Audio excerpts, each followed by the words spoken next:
అనగనగా ఒక అందమైన పల్లెటూరు. ఆ ఊరిలో ఒక చేపలు పట్టేవాడు ఉండేవాడు. ప్రతిరోజూ పొద్దున్నే తన వల తీసుకుని దూరంగా ఉన్న చెరువుకి చేపలు పట్టడానికి వెళ్ళేవాడు. చెరువు దగ్గరికి వెళ్ళగానే అతను తన రెండు కళ్ళూ మూసుకుని చేతులు జూపించి దేవుణ్ణి ఇలా ప్రార్థించేవాడు: దేవుడా, ఈరోజు నాకు ఎక్కువ చేపలు దొరకాలి. వాటిని అమ్మి నేను త్వరగా పెద్ద ధనవంతుడైపోవాలి అని. అలా ఎంత కోరుకున్నా ప్రతిరోజూ అతనికి తన అవసరాలకి సరిపడా కొన్ని చేపలు మాత్రమే దొరికేవి.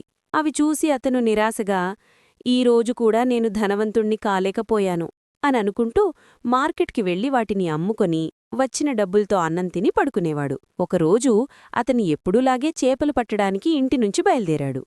అయితే దారిలో అతనికి ఒక పేద కుటుంబం కనిపిస్తుంది. చిరిగిపోయిన బట్టలు, ఆకలితో ఉన్న పిల్లలు. ఇది చూసిన చేపలు పట్టేవాడి మనసు కరిగిపోయింది. తను తన గురించి కాకుండా వాళ్ల గురించే ఆలోచించడం మొదలుపెట్టాడు. మనసులో ఇలా అనుకుంటాడు: ఈరోజు ఎలాగైనా నేను ఈ కుటుంబానికి సహాయం చెయ్యాలి అని. చెరువు దగ్గరికి వెళ్లిన తర్వాత రోజులాగా కాకుండా ఈరోజు దేవుణ్ణి ఇలా వేడుకుంటాడు: దేవుడా, నేను ఆ పేద కుటుంబానికి సహాయం చెయ్యాలనుకుంటున్నాను. వాళ్లకి సరిపోయే డబ్బులు వచ్చేలా నాకు కొన్ని ఎక్కువ చేపలు ప్రసాదించు.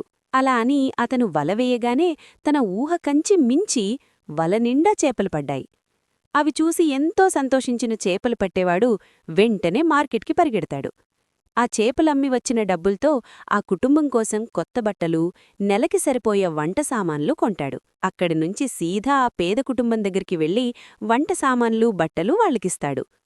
వాళ్లు ఎంతో సంతోషంతో వాటిని తీసుకుని అతనికి ధన్యవాదాలు చెప్తారు.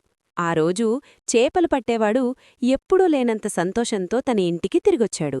పడుకునే ముందు అతను తన మనసులో ఇలా అనుకుంటాడు: నేను ఒకవేళ ఈరోజు ఎక్కువ చేపలు అమ్మి ధనవంతుణ్ణి అయినా కూడా ఇంత సంతోషం దొరికేది కాదేమో. చూశారు కదా పిల్లలు, మనకోసమే కాకుండా పక్కవారి కోసం కూడా ఆలోచిస్తే మనకి దొరికే ఆ సంతోషమే వేరు.